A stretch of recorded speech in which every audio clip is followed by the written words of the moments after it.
Hey everybody, this is going to be the answers to your questions from the Q&A. First things first, I've decided I'm going to take this mask off. There we go. I'm sorry, I'm just fucking with you. Every time I make a Q&A, someone says, or a few people say, oh my god, it's your face! Oh my god, oh my god! Like I'd never shown my face before. I always have done. So it's basically a joke on the people that didn't know. Sorry. But it made the people who did know laugh. Right, I'm not going to be able to do this without some refreshments because my throat is killing me.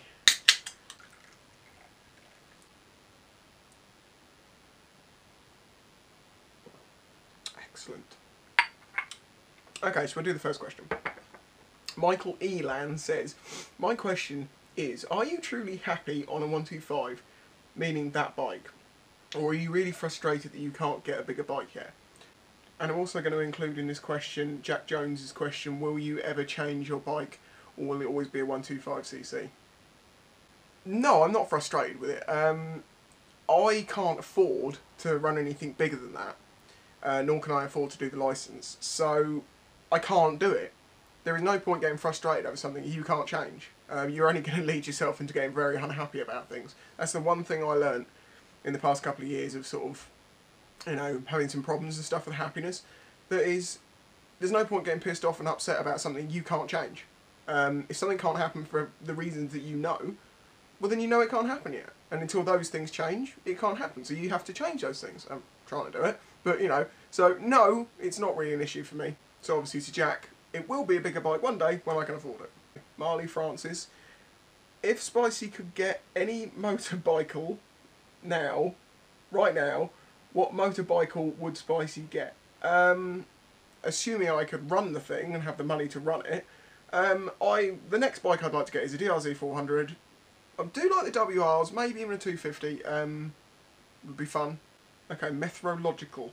Spicy, try and explain driving in a major city compare it to the area you drive in. Basically, the roads are all full of idiots. Every car is an idiot. In a city, there is more of them. And they're closer together, so things get, you know, very tight and dangerous. And I don't like driving through Portsmouth because I have to have my eyes on frickin' stalks way more than I do here. However, here you have to not be sort of in this mind of, oh, well, you know, there's only one or two cars around, they're always going to see me, because they just don't, hence the crash last year. Okay, I'm going to try and pronounce this in one go. Puftonation San. If you could have anyone ride on the back of the bike with you, who would it be? No one. I have a very strong feeling about this. I don't like pillions on bikes. Obviously, it's perfectly fine for a lot of people, and particularly if bikers are going on the back of bikes, they've already got their leathers, they've got their helmet, and they understand what they're doing. But the amount of time I see people on the back of bikes with no proper protective equipment, because for some reason being in the passenger seat makes you less likely to get hurt. I think it makes you more likely. And I wouldn't ever want to put myself in the situation that I'm entrusted with someone's life on a motorbike. In a car, it would be different. Obviously, there's a lot less risk, but on a bike, you make one little mistake on your own, and you can kill yourself. You make one little mistake with two people on the bike, and you can kill both of you. And I don't think that's good. Okay, we've gone from bike-related questions to cooking-related questions. Kaman 97. I don't know. As a chef cook, both mean the same thing where I live. Disagree with that one. A chef is someone who creates dishes, who thinks up flavour combinations, you know, and is clever about it. You'd say that Gordon Ramsay was a chef, maybe, and people like that. However, people who just cook food, that are just, you know, they're told what to cook and they just cook it, I just call them cooks and not chefs, because they have no creativeness with it. I think a chef is creative, a cook just cooks it. Continuing the question, what is your favourite thing to cook? I don't really enjoy cooking, I'll be honest. I never wanted to be a cook. See, what do I enjoy cooking? Stir-fry stuff, probably, because it's quick. Rice dishes. I do a good spicy rice, and there's no pun intended there. Mr. Sparky Aprilia. Beef or chicken? Rare or well cooked? Hungry now. Well, I'm assuming that's two separate questions, because, you know, rare chicken generally isn't to my taste. If it's going to be like steak beef, it needs to be cooked rare, blue to rare. Just beyond if you want, but not much further than that, otherwise you're going to start ruining steak. Honestly, I do believe that rare steak is much better. And as for chicken, I like mine well done. Less salmonella, the better. Okay, Jeep 1985-03. Dare you to tell the truth. What is the worst thing you have done to someone's food after they sent it back for any reason? I don't do anything to people's food, and that is the truthful, honest answer. I personally am very disgusted by people who do things to other people's food. If they've got a problem with it, you're working for a company, it's nothing personal. If they don't like it, send it back. Fine, whatever, give them a refund, give them another meal, I don't care. I wouldn't do anything to anyone's food, because if anyone did it to me, I'd want to stab them. Online gaming network. What's your biggest fear? I'm not really a very fearful person. It's just risk. Because fear isn't real. It's just something that's in your head. So I look at it in a much more logical way. And I just look at it as risk. Not having a bike. That is a real fear, actually. You know, to think that something would happen or in some situation that I couldn't ride a bike, couldn't own one, that would not be worth contemplating. Danny, B81666. If you, Spicy 110, were a superhero, what would your special power be and why? Well, clearly I'd be in charge of the animals. They would do as I say. Now imagine what I can do with the entire world's worth of animals. It is my army. Vlogger666. On a scale of 1 to 10, how mentally unstable are you? 1, I'm very mentally stable. At the point of insanity. I don't go above and below it, I am just me. Many Festo 2 wheels. Spicy, would you like to ride to Google Maps location? Hut number 39, look under the left wall. This is my question for special reason.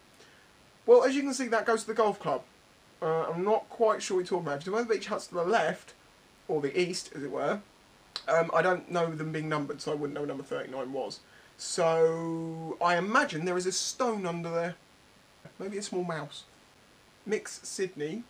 Why is the weather so shit in the UK? It always seems to be raining. That's not true. It's not always raining. Okay, I'm trying to do this really quickly. If you look at England where it is on the map and you look at the countries to the side, you'll find that those countries are actually very cold countries compared to what we are. The reason that is because we have the Gulf Stream that comes up from below and warms the waters around England, so we actually have higher temperatures than normal. So that has one contributing factor to it. The other reason our weather's so unsettled is because if you look at England and you imagine you put a cross through it, to the east we have very dry air coming off of Europe, and then on the west we have very wet air coming off of the Atlantic. So when these things two meet, we get weather, basically, that's what happens. Then, equally, from the south we have warm air, and from the north we have cold air, and when those two things meet, you get weather. So if you can imagine, you've got these four influences crossing over England, that's then dissected by the jet stream, and depending on where the jet stream is, it makes a difference as to what weather we get. So basically, the reason we get the weather we get is because we have every single influence of weather changing stuff going on at once. However, we should be thankful because England has a much higher climate for its place on Earth than it really should have. Jordan Hux is that? Do you have an anal fetish? No. Not really in for it myself, I'll be honest. As many jokes I make about it, not really. And for good reasons. There is a self-lubricating hole for the purpose, very nearby. Also doesn't contain shit. Tobias Newman, if you truly are spicy, where are you on the Scoville scale? Let's go with the hottest thing I've ever tasted, so 12 million. Yes. It was chili, it was like concentrated chili extract as a food additive, which a friend of mine got, and we tried it on its own. Big mistake. It doesn't have any flavour, it just burns your mouth like frickin' acid. Folix Ursil. I'm sorry if I'm getting these really wrong, I am dyslexic, I'm sorry. Okay, so Bossman Spies. You're abandoned by Furious and Ginger in a desert. In a desert? You bastards, what are you doing that for? He finds a freshwater spring and a fruit tree. What three things would Spicy 110 choose to possess? Well, obviously the first thing would be a helicopter to fly out there. I know that's not the answer you're looking for. Okay, so I have fruit and I have water, a nice house with a petrol supply. I know that's technically two things, but shut up. A motorbike and the internet access. I could continue vlogging, living in a house. Oh shit, I probably could do with some Imodium though with all that fruit. No, I'll eat insects and scorpions and stuff because that's the sensible thing that humans are going to have to do eventually. Because we can't keep eating cows. Okay, Mark Parker, are we ever going to see Miss Spice in a non-creepy sort way of asking and 6 people have voted it up? No, you're not. For obvious reasons, she just doesn't want to be on camera. I also don't want anyone to know who she is because some people don't like me. Lots of people out there don't like me, and should they see her at work or something, and start giving her abuse just because of who she is. That's not fair on her. So no, you will never see her. But let's just to say, I am punching above my weight. SE43, what is your favourite butt plug? Well, it's not so much a butt plug, but that feels pretty good on the whole. A. Davison, what is your issue with crows? I really have nothing against crows. I'm being serious. I have nothing against them. It's just in a video at some point, I started this whole thing of, you know, fuck off crow. And it's just continued. It makes me laugh every time. But no, I have nothing against crows. I actually like them because they're very intelligent. Although they can be little pricks at times. Moshman484, I have a false black widow living in my wing mirror. What should I name him? Well, assuming you're not dead, and that's most likely what would happen with such a dangerous creature around for the past... Well, that was a day ago, so definitely dead. There's no point in me even answering this. I'd call him Cyril. Night Fury 440, hey Spicy, why not try doing some stickers? Now, if you've watched my channel for a while, I have done stickers. My stickers are all over this world, literally, everywhere. I can't believe how many places they are. But the problem with stickers is I have to buy the stickers, and then when someone wants one, I have to then, like, they have to pay me on PayPal, and then I'd have to put it in an envelope and send it. And I just don't have time to do that. I'd rather spend more time making videos. Whereas this is where the t-shirt idea is good, because I set it up online, and it just runs itself, and the company do it for me. So if anyone knows of a company that you can put a sticker design online, and people can buy the sticker from that company, let me know. Because I'll do that. I'll just put the same design up there. But unfortunately, no, it's not something I can do at the moment. Nerb1, what do you think of vloggers having a PayPal donate button? Please consider those that might be dead broke, as well as those that might be on 100k a year salaries with their normal job. Interesting question. Now, this comes up every single time, and I've got a couple of questions sort of surrounding this whole thing. Yeah, this also answers Donkey Motard, Spicy, now you have been riding a 125 for many years, and we all would love to see you on a bigger bike. Would you consider having your subscribers set up a Spicy license fund to get a bigger bike? And I've been offered, I don't know how many times, people saying, oh, you should set up a fund, you should do this, you know. Now, Nerb1, I would consider myself pretty broke. You know, not in a bad way. I have a roof over my head, I have food in my belly, I have a bike to ride, it's all legal. But one of the only ways I can actually live on there, the amount of money that I earn, is because I don't drink, I don't go out on weekends and stuff like that. I don't just buy random shite, I just buy things that I need. I'm not happy with it. I'd rather make my own way in life.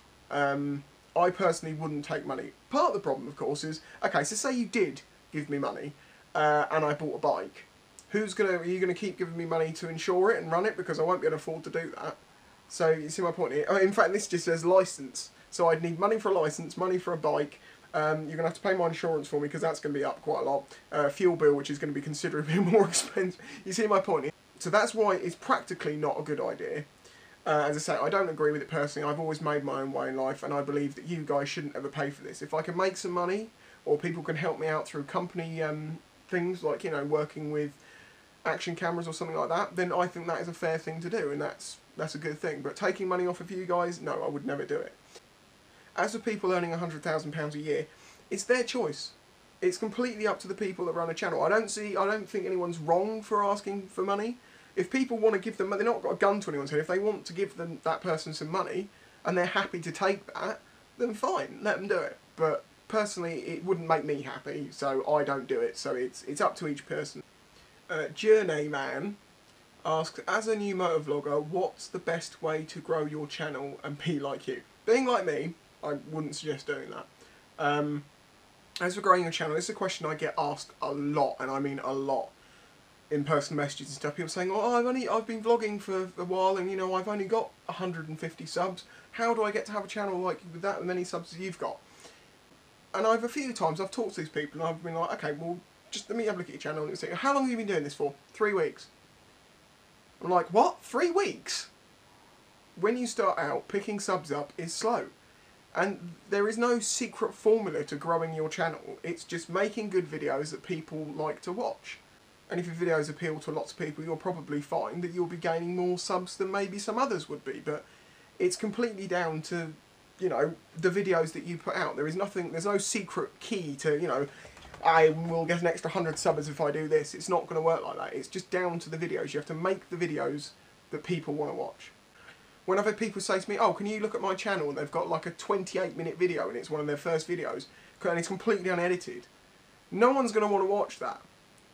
But I would say you're in a much better situation these days than when I and Jake and people like that a couple of years ago started out, because motovlogging has grown so much in that time that it's just much faster for people to gain subs and get integrated into the whole thing. Mr. Yoi Chai, I don't know how to pronounce that question. Why have you got no video of your crash? Didn't have the camera with me. A lot of people have said this. I've even had accusations of people saying, oh, he got it on camera, but, you know, he doesn't want to show it because he's too embarrassed. What have I got to be embarrassed about? An old man pulled out on me. If I had the video, of course it would be online. He would be earning me money, because crash videos always get a lot of views. And mine was pretty spectacular. The reason I wasn't vlogging at the time is because I was on my way home from work, and it was night. It was about 5:30 in November. By that point, it's dark here. And there's no point having a stealth on in the dark. It just doesn't work, and that's why I've not been making night videos until I got the Ghost recently, when it can, you know, can just about cope with it. And for the people who said, you know, oh, you've got the footage, you're just not showing it because you're embarrassed or you don't. Fuck you, okay? It's a stupid comment to make. And if you want any proof of it, here's my stealth. If I'd crashed with this, it probably wouldn't look like this, would it? It would probably be all broken, considering my head got smashed to pieces and my bike got ripped in half. We have reached the end of the questions, thank God, because I'm dying of heat when I open that window. So, thank you for all your questions. I've tried to answer as many as I can. If your question wasn't answered, I'm very, very sorry. Don't have a cry about it. You might be able to do it next time. So, here's to you all. Cheers. Catch you next time. Oh, fuck! Oh, I can't see a thing. The worst it got here was 75 mile an hour. Over on the Isle of Wight, where Furious is, on the Needles, they had a 99. They also had a Twister and a Calippo. Terrible joke, I'm sorry, I'm ill.